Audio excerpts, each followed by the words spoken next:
But I thought I would open this question for Bill in particular. They ask, how do you encourage young couples to be open to receiving children early in marriage? I find many newlyweds are afraid of this part of married life. With the gift of NFP, there is a natural beauty that unfolds of just getting to know one another in this new 24/7 intimate bond of marriage. What led Rebecca and I to immediately want to start our family personally was just the sense that we already felt we wanted this love to overflow, right? To give it a face, give it a name. And that's how that we discovered quite early on that we had the struggle of infertility. But I think it's a Mother Church, there's nothing forced or shoved down our throats. Mother Church, through the beauty of the documents and the teachings, through the beauty of something like natural family planning, is encouraging a kind of beautiful spousal spirituality that says, well, you make this decision. Natural family planning is not a kind of it's not Catholic contraception. It allows this space of wonder, getting to know the cycle of the beloved spouse, right? The husband. From my perspective, learning NFP was such a gift in those early months and years. So I'm kind of answering it by not answering it. I'm saying, like, really pray. If there's something in you that's feeling a little selfish, like, I just want it to be us. Well, the unitive and procreative dimension, like the love's meant to overflow. But bring it to the Lord. Be open. Are there serious reasons? You have to pray through that. I don't know if that helps to answer the question, but. Great, thank you. So one more particular question, and then there's going to be a collection of things asking about the moral status of some of the things under consideration. This question for Dr. Burke. Can you give some examples of alternatives to IVF you've seen be successful? I know we'll hear more from Dr. Duane, but what works when people come to you? Well, first off, generally, if somebody's under 35, you're asking them to have unprotected intercourse for a year, which is 2 to 3 times a week, because that screens out a lot of couples that really don't have significant fertility problems. About 60% of couples will get pregnant in the first 6 months, another 25% will come in the second 6 months. So at the end of a year, you have a group that's been kind of pre-selected. And then when you evaluate them, you evaluate the husband, you evaluate the wife's ovulatory function, and you evaluate the wife anatomically. And what you'll find is the husband, the easiest thing to do is either if you go to do a semen analysis, if you go to do postcoital testing, depending on what their religious beliefs are and what their restrictions may be. The wife, in terms of her ovulatory function, you're going to evaluate her hormonally for hormonal imbalances, which can be contributing to the ovulations being off. And then the wife anatomically, you're going to evaluate to make sure that uterine cavity is normal, the tubes are normal. And then you're going to start, with that, you're generally going to find something about 90% of the time. And you can start working on that as far as correcting things. And then be it an ovulatory problem, or be it looking to maximize the male factor as well. Because what you'll find with most couples, for most couples, fertility is not an all his problem or an all her problem. It's usually a combination of the two, and they're both kind of subfertile. And if she had married a guy who was real fertile, or if he had married a lady who was real fertile, you wouldn't be seeing them. They may not have gotten pregnant in the first 6 months, but they get pregnant in the second 6 months, and you'd never see them. What you generally have is the couples that you can work with, both the husband and the wife, to maximize their fertility potentials, and that's when you're going to get your pregnancies. If you got an ovulatory problem, you correct it. If the person's not pregnant in 4 to 6 good cycles, where you're demonstrating that she's ovulating a mature egg, that she's got good postcoital tests and whatnot, then you're going to take a look with a laparoscope, looking for things that won't show up on hysterosalpingogram, like endometriosis or pelvic adhesions. You're going to correct those, and then if there's something to be corrected, you'll go back to the same regimen. Otherwise, you'll go to a more aggressive ovulation induction using the injectable medications, and then go from there. And rarely, you'll find couples that you go through the point where you've laparoscoped them, you've corrected surgical issues, you've super ovulated them and whatnot, and they still aren't getting pregnant. And those couples, if they decide to go to IVF, they're not talking about a 50% pregnancy rate. You're talking about 12% maybe. And the reality is is why it's so important from my perspective as a reproductive endocrinologist, is to be talking to people right from the beginning about possibilities like adoption, because emphasizing to them that I don't control the bottom line. My job is to try to optimize things. But are you going to church? You know, what faith are you? Are you Catholic? You're going to church every Sunday? You ever thought maybe going to church once in a while during the week too? If you're not Catholic, are you going to church? Are you praying? And trying to encourage couples in that respect too, because the reality is the reproductive endocrinologists, even if you got them in an IVF lab, they don't control the bottom line. The hand of God is so obvious in every conception that it's striking. And that's one thing that I've been fortunate enough to be involved with this. Let's see, I started my fellowship in '83. And so you've had this almost daily presence for over 40 years. But it's just another example of God's intimate reality in each of our lives. And so it's really, it's been a faith experience as much as anything for me, which surprises the daylights out of me. Thank you. We have several questions that are asking for the panelists to help us think through the fine lines of what is assistance of natural fertility and what's an immoral intervention. So in particular, one question asks, why is assisting technology moral, even though it's not during the marital act, it's still a third party involved? Are surgeries and hormonal treatments to improve fertility moral, or should we let nature be? And I've heard this question come up in versions of it. So, and then if possible, if someone would address the difference between assistance or replacing in terms of gift, and I think maybe Dr. Burke particular on that one. But yeah, help us think through those. Well, I'll start, but I think we could really use your expertise in terms of like the techniques, because I know there's debate over things like IUI and things like that. But okay, so the bottom line, we're not Amish, okay? We do think that there's a place for medicine in correcting, health issues. We understand that the human body is contingent, it's prone to disease, and we see, Christ himself as the divine healer. So anything that heals the body is an intervention that is going to be something that where we really are, using our gifts and talents in service of others to try to help cooperate with God's will. And God certainly can use our scientific talents, right? But the problem is, okay, so if, for example, you have, the surgeries for endometriosis or hormone replacement or things like that, you're still not controlling the outcome. You could do the surgeries for endometriosis and they still might not get pregnant if that is not what God wants, right? You could still be treating somebody hormonally and they still could not get pregnant if that is not what the good Lord wants, right? However, when you take the gametes from the man and the woman, and then it's almost like you're saying to God, okay, I give up. You're not doing your part, so I'm going to do it for you. And then you take it to a laboratory and do it. And that, I think, is like kind of in a nutshell, the difference between assisting. Are you cooperating with God? Are you still, at the end of the day, leaving it up to God to bring a child into being, or are you literally taking it out of his hands by disregarding the natural moral law and the way he set up things for human reproduction? And that's the other thing that I think as a culture we really struggle with is this idea that God has a natural moral law and that the natural moral law encompasses what we do with our body, right? Because we're so steeped in autonomy and in the American fix-it culture that we approach these problems as if, like, okay, well, I'll just do it. I'll be the one who does it. And you sort of like in every big family, there's one sister or brother who's like, all right, I'll do it, and then they go off and they do it, right? Rather than waiting, be patient, everything that Bill was talking about.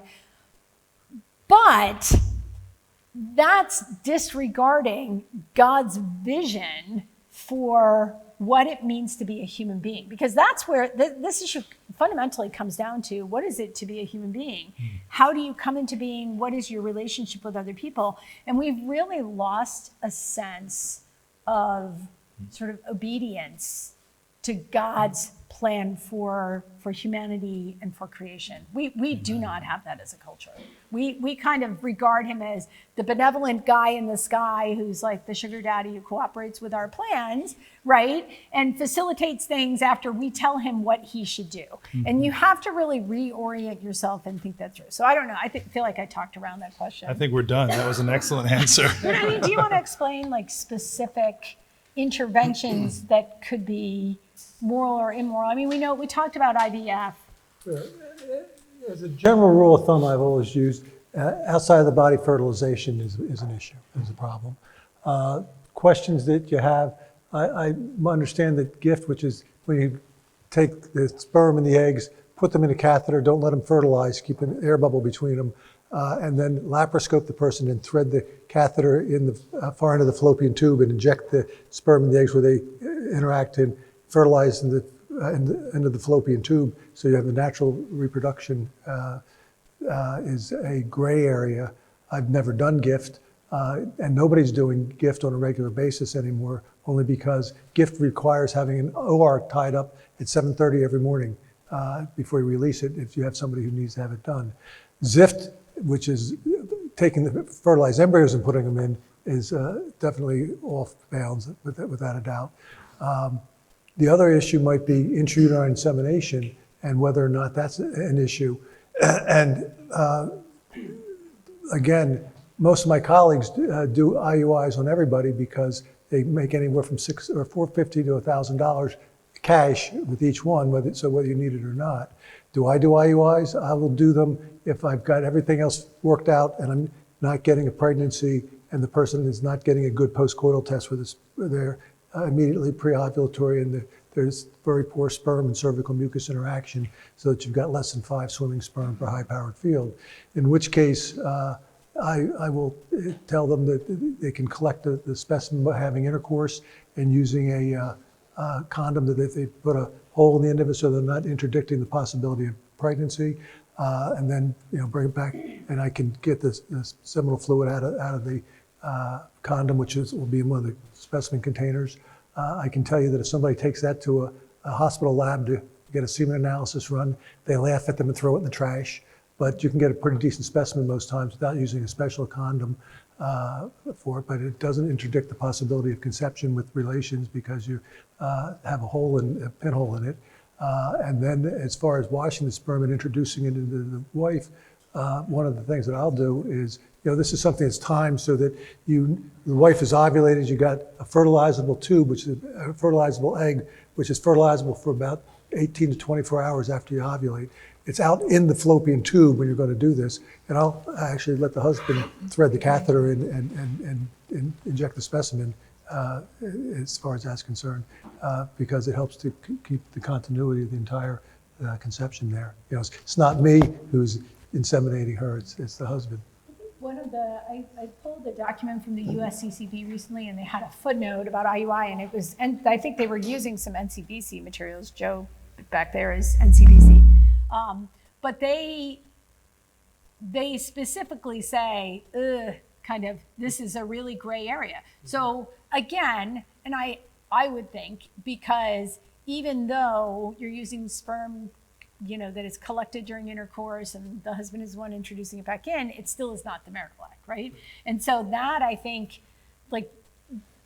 we need to have appropriate humility. Like certainly for me as an ethicist, I'm like, somebody asks me about that, I will tell them exactly what I read in the USCCB thing and say, I wait for the church to say, like, I'm not a doctor, you're actively treating people, but if someone were to come to me, I would say, like, can you call it Bishop McHugh? He passed away about 20 years ago. I wish I could. No, but I suspect, well, first of all, I suspect it also depends, like most places where they do IUI, it's not done like the way you're doing it. No, it's not. It's completely commercialized. It's like an assembly line. Yeah. So it seemed, Dr. Farnan, that one of the principles you laid down for us was that when we approach church teaching on ethical issues, first of all, the exercise of prudence, but the exercise of prudence is necessary in the sense that when we've identified a gray area, that doesn't mean do it. It means don't do do it until you hear otherwise, but perhaps with this principle of doubtful conscience. Correct. Therefore don't act. And that's where, as I've seen in the literature, that's where a lot of the back and forth is among ethicists on what that actually, what that looks like in the moment. Deacon asked, so in this particular instance of a practice like Dr. Burke was just speaking of, because does it matter for the sort of moral status of the object that the conception takes place in the woman where it, so to speak, ought to? What ran through your head before you decided to respond to Dr. Burke? In other words, like run us through that scenario. It isn't just like location, it's are you replacing the marital act? And so that would be my concern with IUI, right? Like that you are replacing the marital act, because that's the bright line laid down in the documents, right? And so that, if a Catholic couple were to say, come to me, and I don't know if there's a way around that, right? Like if there's a way for you to collect it, wash the sperm, and then, figure out a way to, tell them, take this home, and it's like, I don't know, I'm not a doctor. I'm just like thinking out of the box. But it seems to me you cannot replace that marital act. And that would be my concern with it. But again, I was a little surprised because I pulled one of the USCCB documents, and instead of saying, because somebody had asked us about that, and I was like, oh, hard no. But then I pulled this document and the USCCB said, well, this is a gray area. I was like, all right, I'll have a little humility. I don't know. It doesn't seem great to me, and because of that, because of the principle of never acting on a doubtful conscience, I would say, if you feel like, if you're concerned about whether or not you should do it, then don't do it. I think it's good for us all to hear that there are identifiable gray areas and get a sense of how faithful Catholics may have different faithful responses to that. What has the church said up to this point on embryonic adoption? Is it a similar gray area? What's common practice? What are the reasons for? What are the reasons against? What are the pitfalls? Steel man every side of it. I mean, if folks are able to do that, I think this crowd, it would be very helpful for us to, what's that look like? Do you want to start? Sure. Yeah. Well, before I dive into that with a little surprise story, I just keep having the visual in my head of what I shared on my first reflection about Abram and Sarai and Hagar. So, as we get into this, like in its fever pitch, because it's intense stuff and there's all this sometimes inorganic sounding language, just keep the visual, right? That this is all gift, and by waiting and by calm you shall be saved. In quiet and in trust your strength lies. And we have to keep our humanity above the technology. They were promised Isaac, and guess who did show up eventually? Isaac. So in our personal story, Rebecca and I, going through those years of waiting and longing, and you have to grieve. You got to go through and grieve. You can't just, remember, it's the posture of being gifted or grasping. Kind of boils down to those simple postures, being gifted or grasping.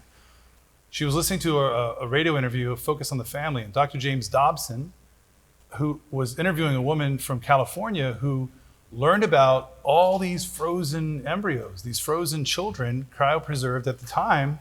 17 years ago, this was 500,000, 600,000 frozen embryos. Now it's probably over 1 million, 1.2 million.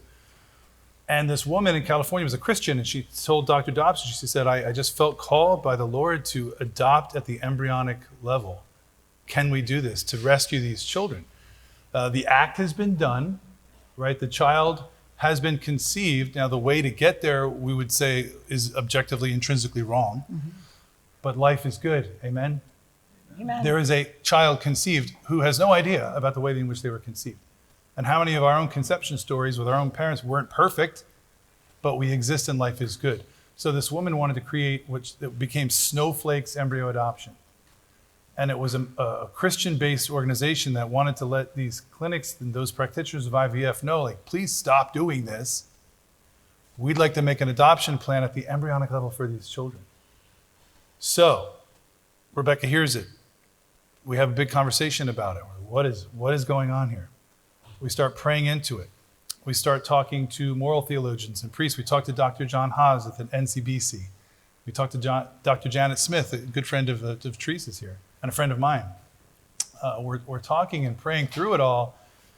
And some of the documents that were cited today had just almost came out. I think, what did we say? Published. They weren't published yet. They weren't published yet. So with consultation, prayer, reflection, and real conversations with those who would be in those realms to know, we made the decision to move forward, as a priest friend of ours said, within the arms of the church, since it was so unknown.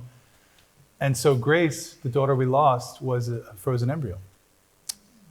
So we adopted her in the spring. She was transferred in the spring of 2008. And going through that pregnancy was miraculous, but getting to that point was a fight for life. We were in the fertility clinics. We were fighting for her. We were fighting for her siblings because the clinicians were saying, well, this blastocyst looks pretty bad. We're going to discard this embryo and we'll do, this one looks pretty good. And we said, these are our children and we're going to transfer 2 or 3 at a time. We're going to transfer them. They are our children. So we had to fight, fight, fight. It was almost like being in the belly of the beast. It was a very strange time. But she came in her 4th month of our pregnancy with Grace. We came to find out she had a crania, so her skull wasn't properly forming, and she wouldn't survive outside the womb. So we prayed, stormed heaven and earth. We had thousands of people praying all over. And she was born January 4th, 2009. We had already named her Grace Elizabeth, and she was born on the feast of St. Elizabeth Ann Seton. I was able to baptize her with my own hands in the delivery room.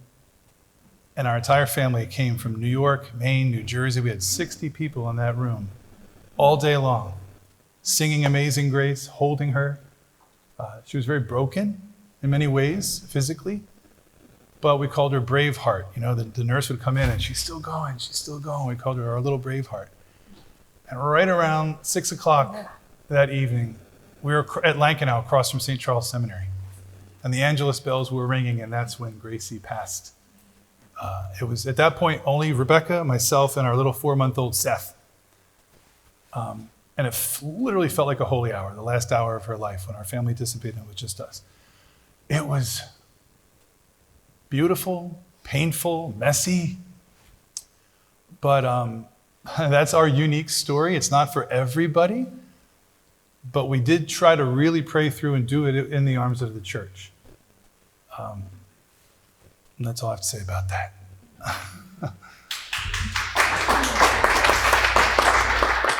Okay. Well, I get to be Debbie Downer. I'll step out. We've been talking about this over lunch, so it's all Yeah. good. All good. Here's the concern, right? We have this gigantic industry, and they know they have a problem with excess embryos, right? Mm-hmm.